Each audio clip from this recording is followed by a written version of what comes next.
How much is dignity worth? For Boyd, a black school janitor who was subjected to incessant racist bullying, the price tag was $320,000.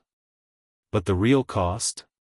From orphan to outcast, from victim to victor, Boyd's journey is a stark reminder of the brutal reality of racism in our schools.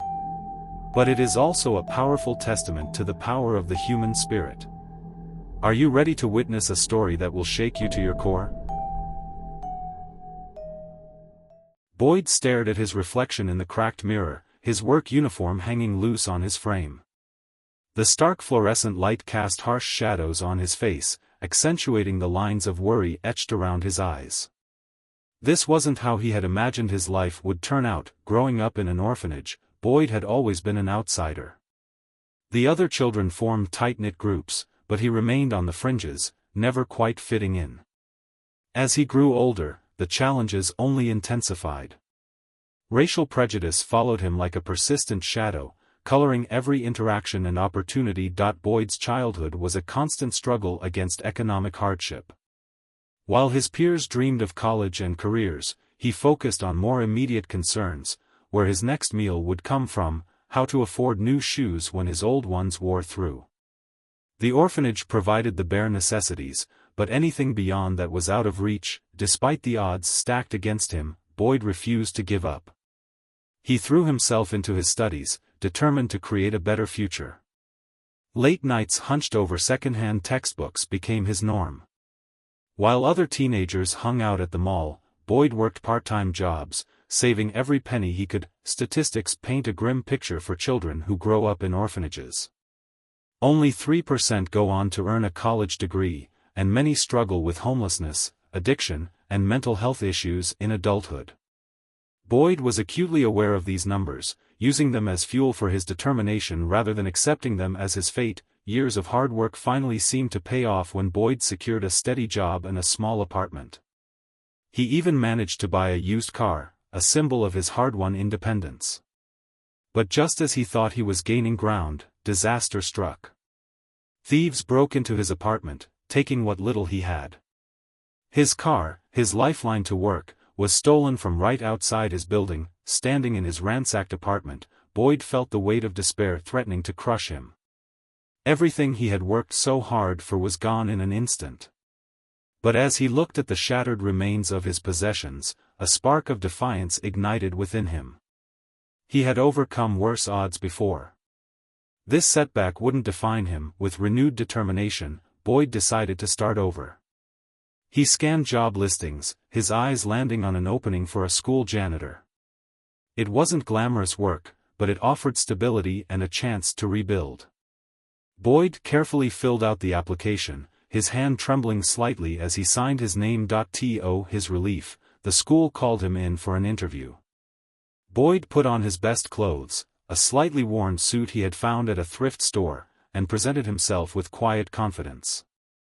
The principal seemed impressed by his work ethic and hired him on the spot. As Boyd walked into the school for his first day, an uneasy feeling settled in his stomach. The polished hallways and brightly decorated classrooms felt like another world, one he wasn't sure he belonged in. But he squared his shoulders and gripped his mop tightly, ready to face whatever challenges lay ahead. Little did he know, the true test of his resilience was just beginning. Boyd's grip on the mop handle tightened as he stepped into the gleaming hallway. His years of struggle had prepared him for many things, but nothing could have readied him for what awaited behind those classroom doors. How quickly can a dream job turn into a waking nightmare? As the morning bell rang, Boyd felt a surge of optimism. This was his chance for a fresh start, a steady paycheck, and a step towards the life he'd always dreamed of. He pushed his cleaning cart down the corridor, nodding politely at passing teachers and students. But something felt off. Eyes lingered on him a moment too long. Conversations hushed as he approached. At first, Boyd tried to brush it off as new job jitters. But as the day wore on, the atmosphere grew heavier. A group of students snickered as he mopped near their lockers. "Hey, monkey," one whispered, just loud enough for Boyd to hear. His hands trembled, but he kept working, eyes fixed on the floor. In the teacher's lounge, Boyd overheard snippets of conversation. "Can you believe they hired, well, you know," a woman's voice drifted out. "I just don't think he'll fit in here," another replied. Boyd's chest tightened. He'd faced prejudice before, but this felt different. More suffocating. Inescapable. As Boyd emptied trash bins in classrooms, he noticed how some teachers watched him warily, as if he might steal something. One even asked him to come back later, despite the room being empty. With each interaction, Boyd felt smaller, less human. He tried to remind himself that he deserved to be here, that he was qualified for this job. But doubt crept in, poisoning his thoughts as the constant barrage of microaggressions took its toll. Research shows that exposure to such subtle forms of racism can lead to increased stress, anxiety, and depression. Victims often internalize the negative messages, leading to decreased self-esteem and job performance. Boyd felt the weight of each sideways glance and whispered comment, his initial optimism crumbling under the assault. By the end of the day, Boyd was exhausted, physically and emotionally. As he locked up his cleaning supplies, a young teacher approached. "You missed a spot," she said coldly, pointing to a perfectly clean section of floor. Boyd nodded silently and remopped the area, his hands shaking with suppressed anger and humiliation. The drive home was a blur. Boyd's mind raced, replaying every interaction, searching for something he might have done wrong. But deep down, he knew. This wasn't about his work ethic or qualifications. It was about the color of his skin. When Boyd walked through his front door, his wife's smile faded as she saw his face. "How was your first day?" she asked cautiously. Boyd opened his mouth to speak, but no words came. Instead, tears spilled down his cheeks as the full weight of the day crashed over him. He collapsed into his wife's arms, body shaking with silent sobs. As days passed, the discrimination only intensified. Boyd felt increasingly isolated, a target in a sea of hostility. Each morning, he steeled himself for another day of sidelong glances, whispered slurs, and deliberate exclusion. The dream job had become a nightmare, and Boyd was trapped, with no clear way out. In a deserted classroom, Boyd found himself cornered by a group of students. Their laughter echoed off the walls, a cruel soundtrack to his mounting fear. He clutched his mop tightly, knuckles white with tension. This was no longer just whispers and glances, the abuse had taken a frightening turn. "Hey, monkey man," one boy sneered, his face twisted with hate. "Why don't you dance for us?" The others joined in, hooting and making ape-like noises. Boyd's chest tightened, each breath a struggle as he fought to maintain his composure. He'd faced prejudice before, but never like this, never so young, so vicious. Days blurred together in a haze of torment. Teachers, accidentally, knocked over freshly mopped floors. Students left racist graffiti on bathroom walls, knowing Boyd would have to clean it. One particularly cruel instructor even accused Boyd of stealing supplies, forcing him to empty his pockets in front of jeering onlookers. Boyd's mind raced constantly, torn between his desperate need for this job and his rapidly eroding self-respect. Each morning, he'd stare at himself in the mirror, hardly recognizing the broken man who looked back. The proud, determined orphan who had fought so hard for a better life seemed like a distant memory. Statistics painted a grim picture of Boyd's reality. A recent study showed that 62% of black school staff members reported experiencing racial discrimination at work. Even more alarming, 38% had considered leaving their jobs due to racist treatment. Boyd found himself becoming part of those numbers, his spirit crushed a little more each day. As weeks passed, Boyd felt himself approaching a breaking point. The constant barrage of slurs, the deliberate sabotage of his work, the physical intimidation, it was all becoming too much. He began to have nightmares, waking up in cold sweats, phantom laughter ringing in his ears. One particularly brutal day, Boyd found himself hiding in a supply closet, tears streaming down his face. He wanted nothing more than to walk out those school doors and never come back. But the image of his wife's worried face flashed through his mind. They were barely scraping by as it was. How would they survive if he quit? At home, Boyd withdrew into himself. He'd sit silently at dinner, picking at his food, unable to meet his wife's concerned gaze. The warmth and laughter that once filled their small apartment had been replaced by a heavy silence. Boyd's wife watched helplessly as the man she loved seemed to disappear a little more each day. As Boyd sank deeper into despair, his wife's worry turned to determination. She couldn't stand by and watch him suffer any longer. Without telling Boyd, she made a decision that would change everything. Tomorrow, she would go to the school herself and see firsthand what was happening to her husband. Little did she know, her investigation would uncover horrors beyond her worst fears. Sometimes, the truth is more brutal than anything we could imagine. Boyd's wife thought she was ready to face her husband's tormentors. She was wrong. What she discovered in those hallways would change their lives forever. The next morning, Boyd's wife slipped into the school, her heart pounding against her ribs. She had told Boyd she was running errands, hating the deception but knowing it was necessary. As she navigated the bustling corridors, she felt like an intruder in a foreign land. She spotted Boyd in the distance, his shoulders hunched as he pushed his mop across the floor. A group of students approached, and she tensed, watching their interaction unfold. The scene that followed left her breathless with rage. The students hurled racial slurs at Boyd, knocked over his cleaning supplies, and even shoved him against the lockers. Boyd's face remained impassive, but she could see the pain in his eyes. Teachers passed by, averting their gaze or worse, smirking at the scene. One even joined in, loudly complaining about the incompetent help as Boyd scrambled to clean up the mess. Boyd's wife pressed her hand to her mouth, stifling a sob. How long had this been going on? How had she not seen the signs? As the day wore on, her disbelief turned to simmering anger. She witnessed countless acts of cruelty, from accidental spills to blatant sabotage of Boyd's work. The systematic nature of the abuse became clear. This wasn't just a few bad apples, it was a culture of racism that permeated the entire school. Her mind raced, considering their options. Quitting wasn't feasible, they needed the income.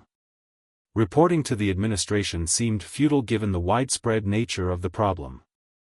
As she watched Boyd endure another verbal assault, a steely determination took root in her heart. She would not let this continue. Research has shown that allies play a crucial role in combating workplace discrimination. A study by the Harvard Business Review found that when bystanders intervene, incidents of workplace harassment decrease by 30%. Boyd's wife realized she had to be more than just a supportive partner, she needed to become his advocate and protector. With trembling hands, she pulled out her phone and began to document every slur, every act of physical aggression, every instance of teachers turning a blind eye. She captured it all. The weight of the evidence grew heavier with each passing hour, a digital record of her husband's daily torment. As the final bell rang, Boyd's wife slipped out of the school, her mind reeling from all she had witnessed. She sat in her car, hands gripping the steering wheel, and allowed herself a moment to break down. Tears streamed down her face as she pictured Boyd facing this cruelty day after day, coming home to her with a forced smile and reassurances that everything was fine. But as quickly as the tears came, they were replaced by a fierce resolve. She would not let Boyd face this alone any longer. With shaking fingers, she began to search online for legal resources and civil rights organizations. Someone had to listen. Someone had to help. As she drove home, a plan began to form in her mind. This was just the beginning of their fight for justice. Boyd's tormentors had no idea what was coming. His wife was ready to wage war, armed with evidence and an unwavering determination to see her husband treated with the dignity he deserved. What if the very system that failed Boyd could be turned against his tormentors?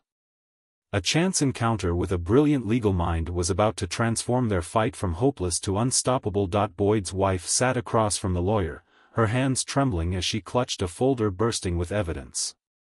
She had spent days calling civil rights organizations, leaving desperate voicemails that went unanswered. But then she stumbled upon Marcus Daniels, a compassionate attorney known for taking on challenging discrimination cases. Marcus leaned forward, his eyes sharp with interest as he reviewed the documentation. "This is extensive," he murmured, flipping through pages of handwritten notes and blurry cell phone photos. "And you say this has been going on for months?" Boyd's wife nodded, her voice cracking as she recounted the daily torments her husband endured. Marcus's expression hardened as he listened, his jaw clenching at particularly cruel details. "The challenge here," Marcus explained, "is proving systemic discrimination. It's not enough to show isolated incidents. We need to demonstrate a pattern of behavior that the school actively encouraged or willfully ignored." He outlined the legal hurdles they faced: gathering admissible evidence, finding witnesses willing to testify, and overcoming the school's likely attempts to dismiss the case as mere workplace conflicts. But then Marcus's eyes gleamed with a sudden idea. "What if," he said slowly, "we don't just file one lawsuit? What if we file individual claims against each offender?" He explained his unorthodox strategy: by targeting not just the school, but every teacher, administrator, and even student involved in the abuse, they could create a web of legal pressure that would be nearly impossible to ignore. "It's a risky move," Marcus admitted. "But I've seen similar tactics work in cases of widespread police misconduct.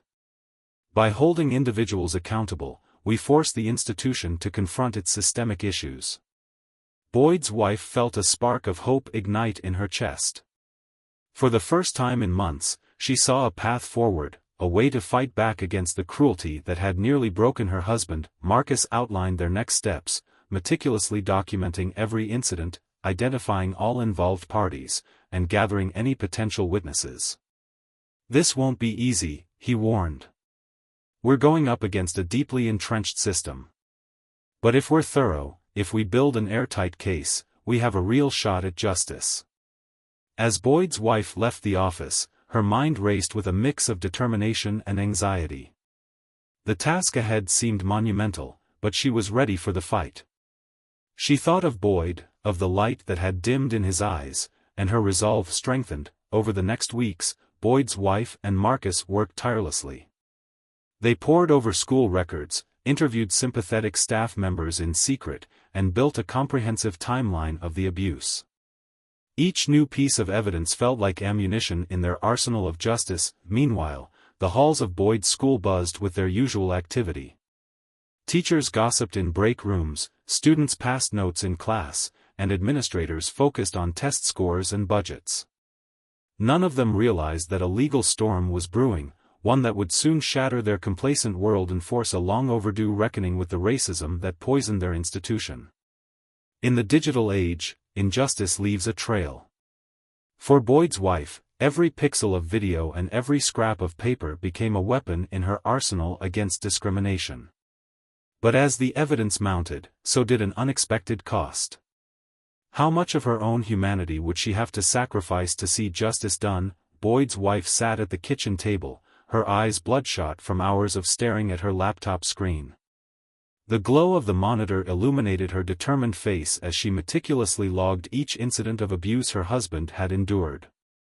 Her fingers flew across the keyboard, documenting times, dates, and perpetrators with clinical precision. As she reviewed the footage she'd secretly captured at the school, her stomach churned. She watched a group of students surround Boyd, pelting him with wadded-up paper and taunts. "Dance, monkey, dance," they jeered. Boyd's face remained impassive, but she could see the pain in his eyes. She forced herself to keep watching, to catalog every cruel word and action. The list of offenders grew longer by the day. Teachers who turned a blind eye, administrators who dismissed complaints, students emboldened by the lack of consequences. Each name added to the document felt like a small victory, but it came at a cost. Boyd's wife found herself growing numb to the constant barrage of hatred she witnessed. Marcus, their lawyer, called daily for updates. "We need to be thorough," he reminded her. "Every incident, no matter how small, builds our case." She nodded, even though he couldn't see her, and resumed her grim task. The statistics she uncovered during her research were staggering. A recent study showed that 65% of black employees in educational institutions reported experiencing racial discrimination at work. Even more alarmingly, only 25% of those incidents were ever formally addressed by school administrations. As weeks passed, the evidence became overwhelming. Video clips, written testimonies from sympathetic staff members, and a detailed timeline of escalating abuse filled dozens of digital folders. Boyd's wife felt a mix of triumph and exhaustion as she compiled the final report. The night before they were set to file the lawsuit, Boyd's wife sat alone in their darkened living room. She scrolled through the mountain of evidence one last time, her heart heavy. She'd started this journey to protect her husband, to bring his tormentors to justice. But now, faced with the stark reality of the cruelty humans were capable of, she felt a piece of her own humanity slipping away. Marcus arrived early the next morning, his briefcase bulging with legal documents. "Are you ready?" he asked, his eyes searching her face. Boyd's wife took a deep breath and nodded. They drove to the courthouse in silence, the weight of what they were about to do hanging heavy in the air. As Marcus submitted the comprehensive case to the court clerk, Boyd's wife felt a surge of conflicting emotions. Relief that their fight was finally out in the open. Fear of the backlash that was sure to come. And a fierce determination to see this through, no matter the cost. News of the lawsuit spread through the school community like wildfire. Teachers huddled in panicked groups, whispering frantically. Students checked their phones, eyes wide as they realized the consequences of their actions. The principal's office became a revolving door of frantic parents and lawyers. In the eye of this storm, Boyd continued his work, pushing his mop down the now silent hallways. For the first time in months, he walked with his head held high, knowing that the truth was finally coming to light. The lawsuit landed on Principal Karen Thompson's desk like a ticking time bomb. She had exactly 72 hours to respond before the media got wind of the story. How do you defend the indefensible when the evidence is stacked against you? Karen's hands trembled as she flipped through the thick stack of papers. Each page revealed a new horror: racial slurs, physical intimidation, deliberate sabotage. Her stomach churned as she recognized the names of respected teachers and honor roll students among the accused. How had this happened right under her nose? As word of the lawsuit spread, panic engulfed the school. Teachers huddled in small groups, whispering frantically about their involvement. Some denied any wrongdoing, claiming they were being unfairly targeted. Others sat alone, shame etched on their faces as they realized the gravity of their actions. Parents flooded the school's phone lines, demanding answers. Many were in complete denial, refusing to believe their children could be capable of such cruelty. "My son would never use that language," one mother insisted, her voice shrill with anger. Others reacted with stunned silence, the weight of their children's actions sinking in. The school board called an emergency meeting, their faces grim as they discussed their options. Legal experts were brought in, painting a bleak picture of their chances in court. "The evidence is overwhelming," one lawyer admitted. "We're looking at a PR nightmare and potentially millions in damages." As the days passed, a divide grew within the school community. Some rallied around the accused, claiming they were being unfairly persecuted. Others demanded immediate action, calling for the firing of all involved staff members. The halls that once buzzed with casual conversation now crackled with tension. Karen found herself caught in the middle, struggling to navigate the storm. She'd always prided herself on running a diverse, inclusive school. Now, she was forced to confront the ugly truth that racism had been festering right under her nose. The realization made her physically ill. Desperate to contain the damage, the school board pushed for a quick settlement. They presented Boyd's lawyer with a substantial offer, hoping to make the problem disappear quietly. But Marcus Daniels, the determined attorney fighting for Boyd, saw right through their tactics. "This isn't about money," Marcus told them, his voice firm. "It's about accountability and systemic change. We're prepared to take this all the way to trial if necessary." As the court date loomed closer, the school descended into chaos. Teachers resigned in droves, unwilling to face the scrutiny of a public trial. Students transferred out, their parents unwilling to be associated with the scandal. Karen watched helplessly as the institution she'd dedicated her life to crumbled around her. Through it all, Boyd continued his work, pushing his mop down eerily quiet hallways. He remained blissfully unaware of the storm brewing around him, focused solely on making it through each day with his dignity intact. Little did he know, his quiet strength was about to become the catalyst for a long-overdue reckoning. Boyd's heart raced as he stood frozen in the courthouse hallway.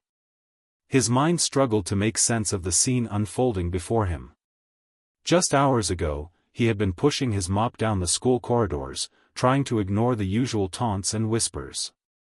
Now, he found himself surrounded by a sea of familiar faces, all wearing expressions that ranged from guilt to defiance. His wife's summons to court had been vague, leaving Boyd confused and anxious. As he scanned the crowded hallway, his eyes locked with those of his tormentors. Teachers who had turned a blind eye to his suffering now averted their gaze. Students who had hurled racial slurs at him shifted uncomfortably in their seats. The air crackled with tension, thick enough to choke on. Suddenly, Boyd spotted his wife standing next to a man in a crisp suit. Her face was a mixture of determination and concern as she whispered urgently to the stranger. Boyd's confusion deepened. What was she doing here? And who was this man? As Boyd took a hesitant step forward, a whirlwind of emotions threatened to overwhelm him. Fear gripped his chest. Was he in trouble? Had he unknowingly done something wrong? Hope flickered briefly. Could this somehow lead to an end to his daily torment? Anger bubbled up from deep within. Why was he forced to face his abusers in this strange, formal setting? The psychological impact of confronting one's abusers can be profound. Victims often experience a rush of conflicting emotions, from paralyzing fear to a surge of long-suppressed rage. Boyd felt as if he were standing on the edge of a precipice, teetering between fight and flight. As Boyd's wife approached, her eyes locked with his. In that moment, something shifted. The weariness and defeat that had clouded her gaze for months was gone, replaced by a fierce, protective love. She took his hand, her grip strong and reassuring. "Boyd," she said softly, "there's something you need to know." Over the next few minutes, Boyd listened in stunned silence as his wife explained everything: her secret investigation, the lawyer's strategy, the impending trial. With each word, Boyd's world tilted on its axis. The quiet strength he had relied on for so long began to transform into something more powerful: righteous anger and determination. As Boyd processed the magnitude of what was about to happen, he looked at his wife with new eyes. The woman who had held him as he cried after countless days of abuse had become a warrior, fighting battles he didn't even know were being waged.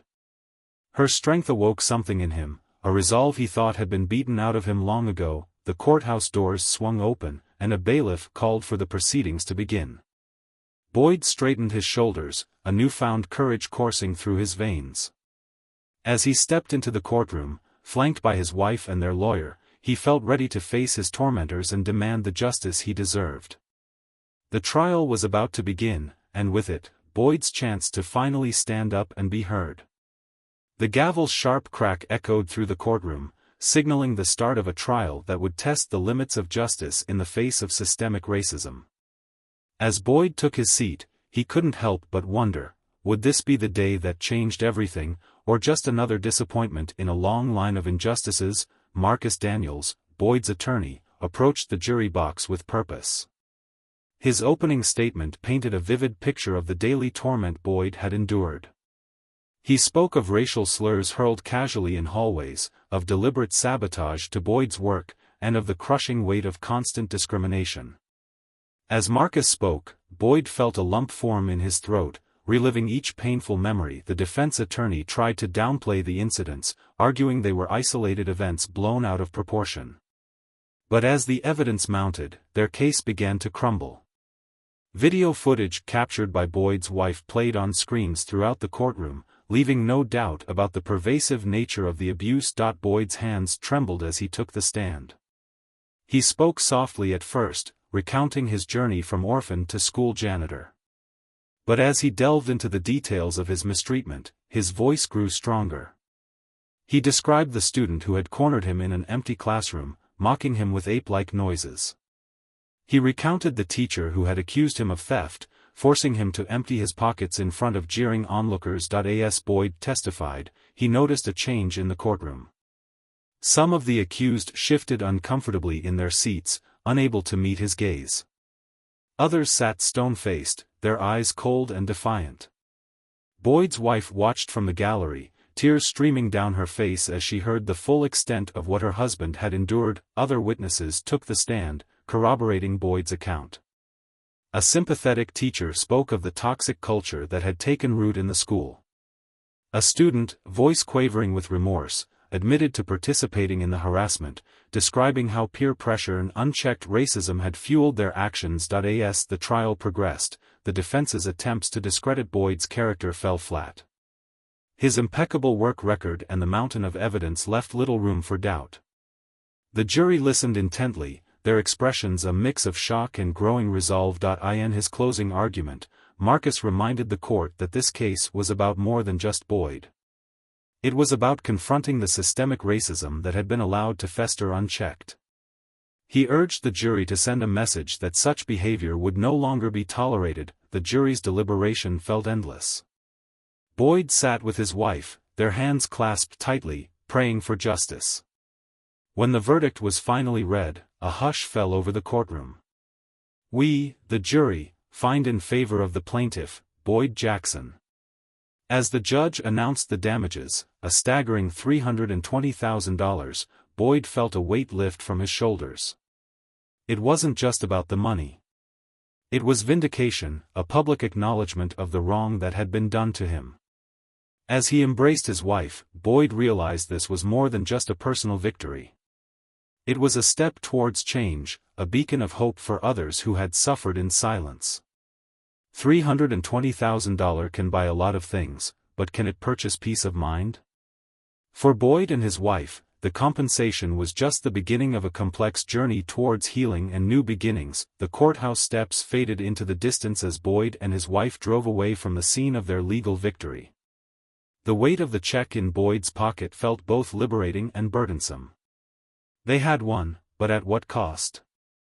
Months of reliving trauma, facing down tormentors, and exposing their pain to the world had taken its toll. As they crossed state lines, a mixture of relief and apprehension washed over them. Boyd's fingers tightened on the steering wheel. "Are we doing the right thing?" he asked, his voice barely above a whisper. His wife reached over, placing her hand on his arm. "We're giving ourselves a chance to heal," she replied, her eyes reflecting a determination that had carried them through the darkest days. The decision to leave hadn't come easily. Boyd found himself torn between a desire to stay and prove he couldn't be driven out, and an overwhelming need to escape the memories that haunted every corner of their old life. In the end, the promise of a fresh start won out. They researched communities known for their diversity and inclusivity, finally settling on a small town that seemed worlds away from the prejudice they'd endured. As they pulled up to their new home, a modest two-bedroom house with a small yard, Boyd felt a glimmer of hope he hadn't experienced in years. The keys felt heavy in his hand as he unlocked the front door. Sunlight streamed through the windows, illuminating empty rooms full of possibility. Boyd's wife watched as he walked from room to room, his shoulders gradually relaxing with each step. She thought about the statistics she'd read during their legal battle, how financial compensation often fell short in truly healing the wounds of discrimination. But seeing the spark returning to Boyd's eyes, she dared to believe they might beat those odds. Unpacking their belongings became a cathartic process. Each item carefully placed in their new home represented a small victory over the past. Boyd found himself lingering over a framed photo of his orphanage days, remembering the determination that had carried him through those early struggles. That same spirit had seen him through this latest trial, and he knew it would continue to guide him forward. As night fell on their first day in their new home, Boyd and his wife sat on the front porch, hands intertwined. The unfamiliar chirping of crickets filled the air, a stark contrast to the city noises they'd left behind. Boyd took a deep breath, feeling the tension of the past months slowly begin to uncoil from his chest. "We made it," his wife said softly, squeezing his hand. Boyd nodded, his throat tight with emotion. They both knew the road ahead wouldn't be easy. Healing takes time, and the scars of discrimination run deep. But for the first time in a long while, Boyd felt like he could face that journey without fear. As they settled into bed that night, Boyd found his mind drifting back over the path that had led them here. From orphan to janitor to reluctant hero in a civil rights battle, his life had taken turns he never could have imagined. He closed his eyes, allowing himself to hope that this latest chapter might be the beginning of something truly beautiful. Boyd's journey from victim to advocate began on a crisp autumn morning at the local community center. His hands trembled slightly as he gripped the edges of the podium, facing a small group of people who had gathered to hear his story. The weight of his experiences pressed down on him, threatening to steal his voice. But as he looked out at the expectant faces, Boyd found the strength to begin. He spoke of the daily torments he endured as a school janitor, his voice growing stronger with each word. The racial slurs, the deliberate sabotage of his work, the crushing weight of constant discrimination, Boyd laid it all bare. As he shared his story, he noticed a change in his audience. Eyes widened in shock, heads nodded in grim understanding, and a few people dabbed at tears. For Boyd, the act of speaking out was both liberating and terrifying. Each time he recounted his experiences, he felt the old wounds reopen. Nightmares still plagued his sleep, filled with jeering faces and echoing taunts. But there was also a growing sense of purpose, a feeling that his pain could serve as a catalyst for change. As word of Boyd's talk spread, more people began to attend.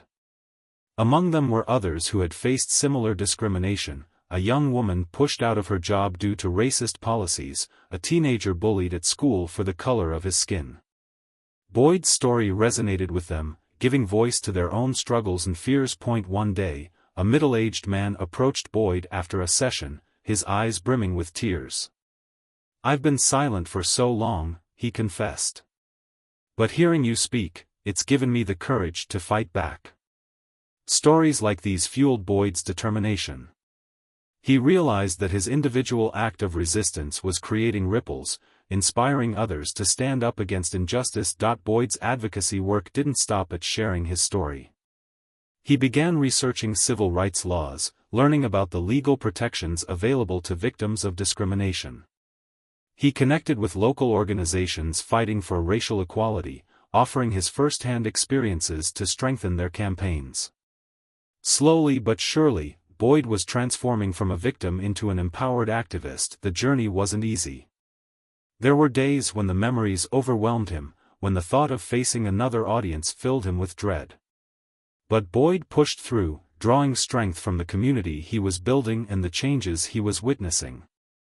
He saw company policies shift, school curricula evolve, and individuals find their voices. As Boyd stood before a group of high school students, preparing to share his story once again, he felt a sense of peace wash over him. His voice, once silenced by fear and oppression, now carried the weight of his journey, from orphan to janitor to reluctant hero in a civil rights battle. With each word, he was not only healing himself but also paving the way for a more just future. Boyd took a deep breath and began to speak, his words a testament to the power of one person's stand against injustice. The students leaned forward, captivated by the raw honesty in his voice. In that moment, Boyd knew that his painful past had become a force for change, a beacon of hope for those still struggling in silence. Boyd's words hung in the air of the packed community center. In the back row, a young man in a janitor's uniform listened intently, tears welling in his eyes.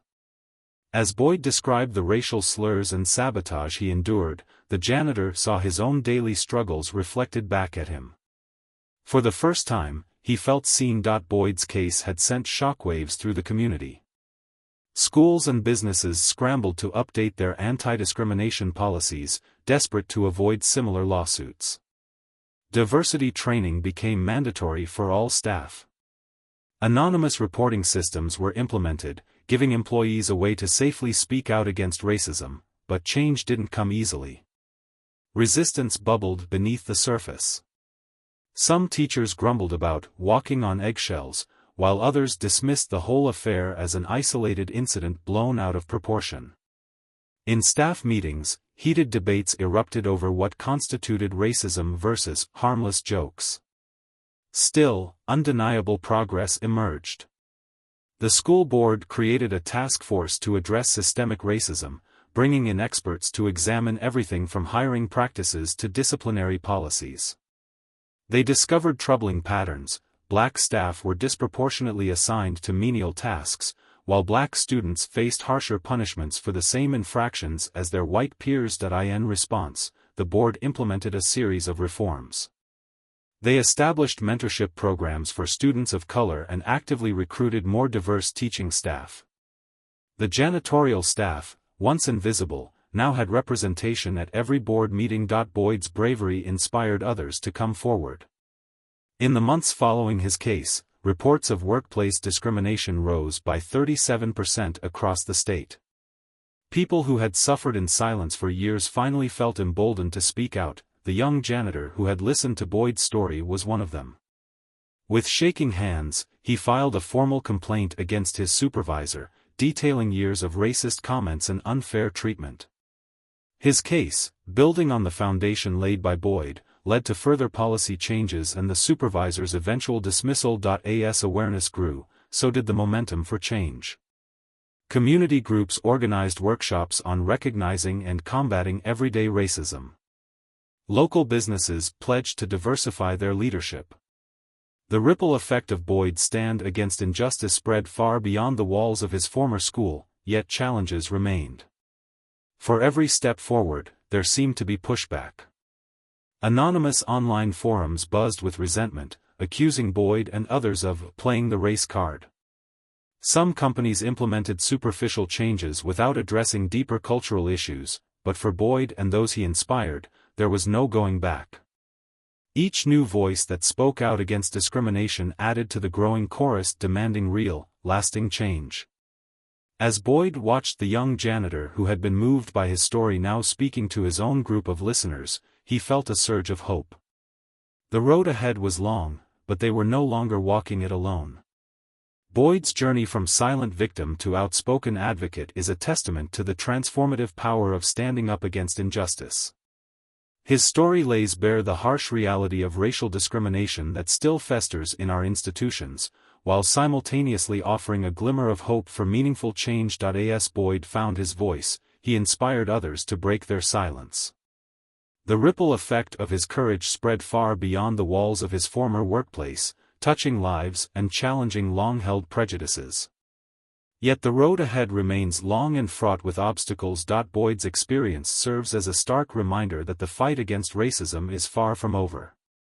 It challenges us, as viewers, to take a hard look at our own environments. Where do we see injustice lurking in the shadows of our daily lives? And more importantly, how can we summon the courage to take a stand?